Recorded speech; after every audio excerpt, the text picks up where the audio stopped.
The family friend spoke to police and reported telling Robinson that it would be best if he brought all evidence with him to the sheriff's office to avoid police having to search his parents' home. The friend also asked Robinson if he had any clothes that were related to what he did. Robinson replied that he had disposed of the clothes in different areas. The roommate. Police interviewed Robinson's roommate, a biological male who was involved in a romantic relationship with Robinson. The roommate told police that the roommate received messages from Robinson about the shooting, and he did provide those messages to police. On September 10th, 2025, the roommate received a text message from Robinson which said, "Drop what you're doing. Look under my keyboard." The roommate looked under the keyboard and found a note that stated, quote, "I had the opportunity to take out Charlie Kirk, and I'm going to take it." Police found a photograph of this note.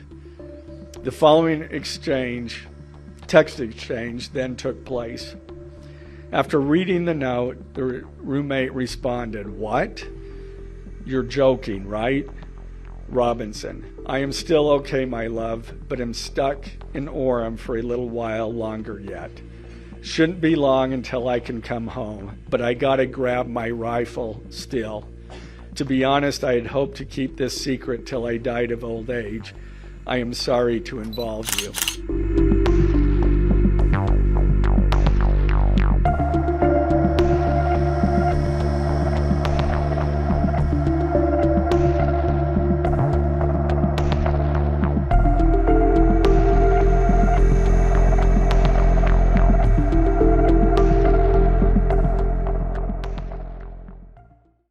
The murder of Charlie Kirk is an American tragedy. Charlie Kirk was murdered while engaging in one of our most sacred and cherished American rights, the bedrock of our democratic republic, the free exchange of ideas in a search for truth, understanding, and a more perfect union. It is also an offense against the state and to the peace and enjoyment of the people of Utah and of all those who visit here. But Charlie Kirk's murder also strikes a more personal and intimate chord. Charlie Kirk was first and foremost a husband and a father to two beautiful young children. He was a son, he was a brother, and a friend. Like all murders, the senseless and needless taking of Charlie Kirk's life has shattered the lives of those he loved and those who loved him. To Charlie's wife, Erica, his two young children, his parents, his family, and his friends, I express my sincere condolences and offer my heartfelt prayers on your behalf. I also want to express my concern for everyone who was at Charlie's Turning Point USA event at the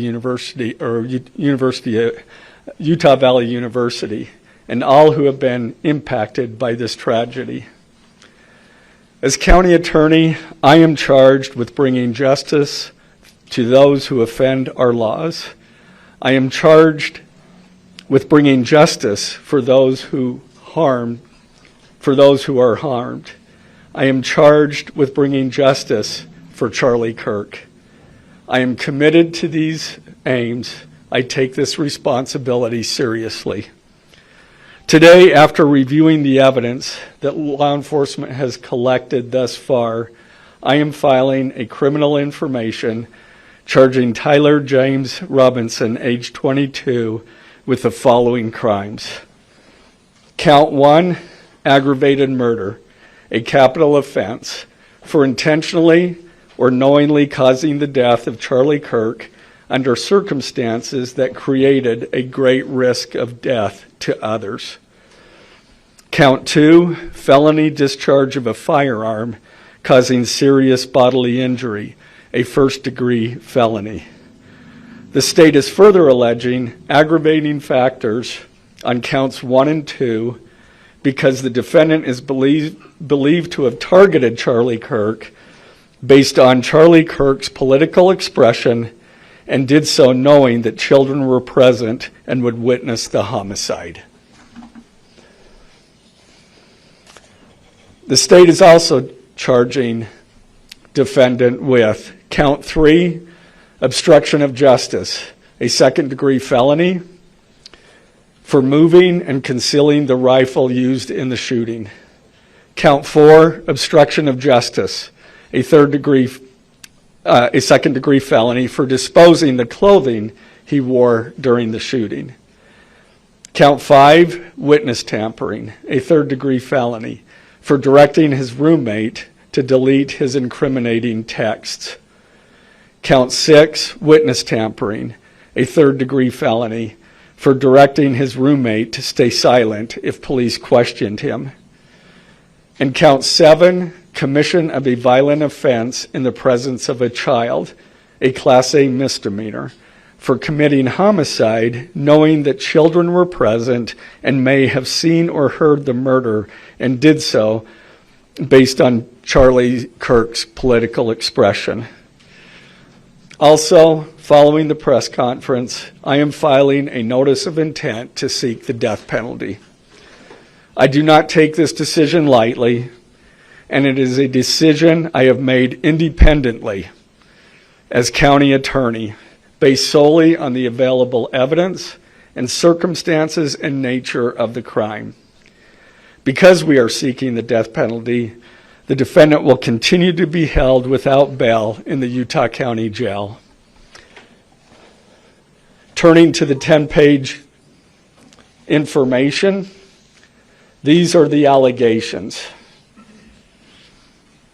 On September 10th, 2025, at approximately 12:23 p.m., Charlie Kirk was shot and killed while speaking to a large crowd on the campus of Utah Valley University in Orem, Utah. Police found the suspected murder weapon, a bolt-action .30-06 rifle, nearby. Over the next approximately 33 hours, police conducted a manhunt for the shooter until the evening of September 11th, 2025, when Tyler James Robinson surrendered to police at the Washington County Sheriff's Office. DNA consistent with Robinson was found on the rifle's trigger. After shooting Mr. Kirk, Robinson hid the gun, discarded the clothing he wore when he fired the rifle, and told his roommate to delete incriminating text messages and not talk to police. Children were present at the time of the shooting. The shooting. Turning Point USA, a nonprofit organization founded in 2012 by Charlie Kirk, organized a public outdoor event to be held at noon on September 10th, 2025 at UVU.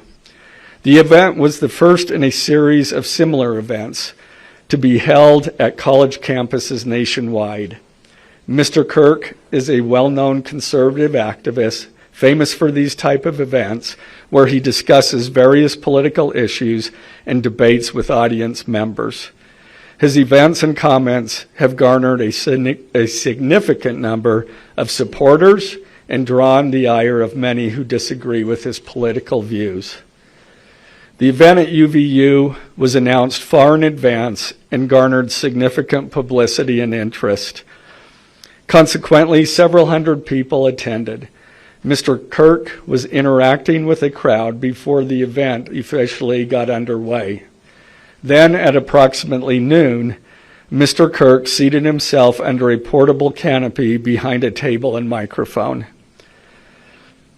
He began speaking to the crowd and fielding questions from attendees, a format Mr. Kirk commonly used at his events.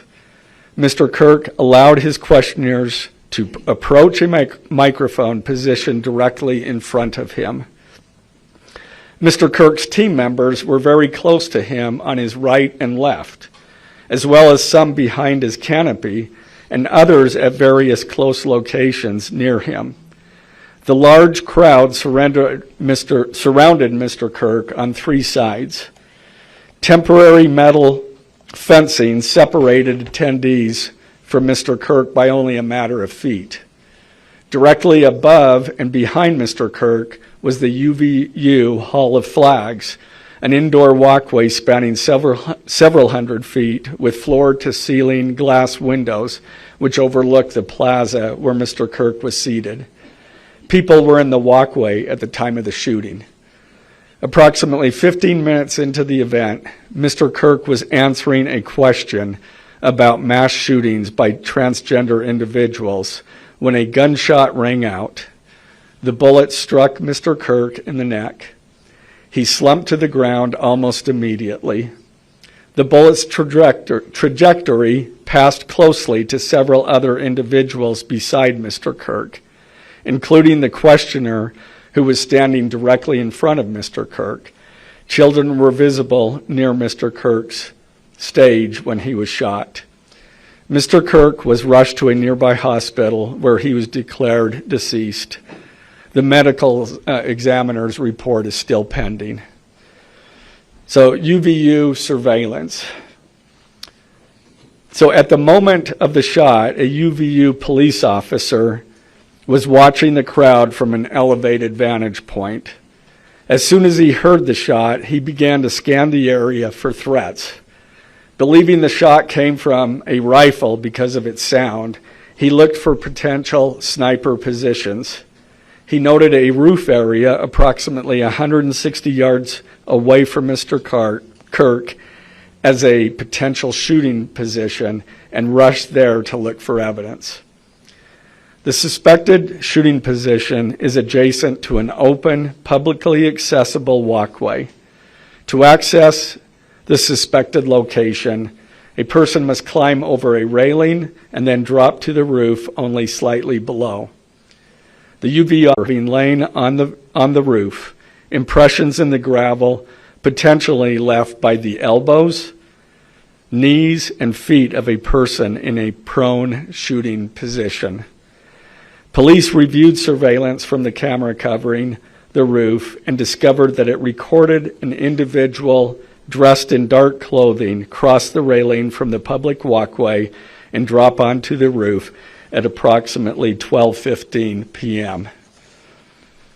Although the individual moved out of the camera's view for a short time, the camera again captured the individual running across the roof and then low crawling to the area the UVU officer recognized as where the suspected sniper had dropped into a prone shooting position. After a short time, which matches the known time of the shot, the individual arose and ran across the roof to the northeast. This discovery led to an intensive review of UVU surveillance recordings to attempt to track and identify the suspect. Surveillance revealed the following. At approximately 11:51 a.m., the suspect entered campus from the north.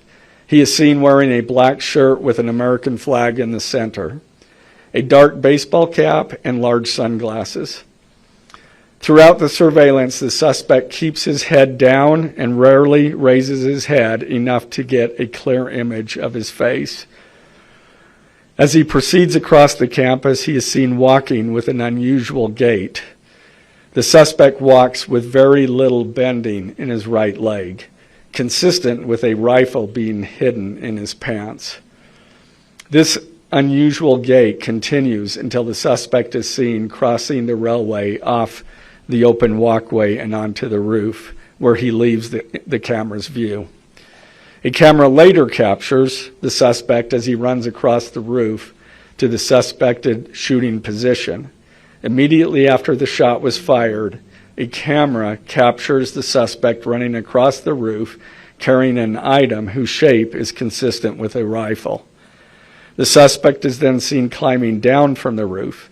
He appears to drop the item he was carrying as he hits the ground in a controlled fall. He then picks up the item and runs toward the northeast end of campus.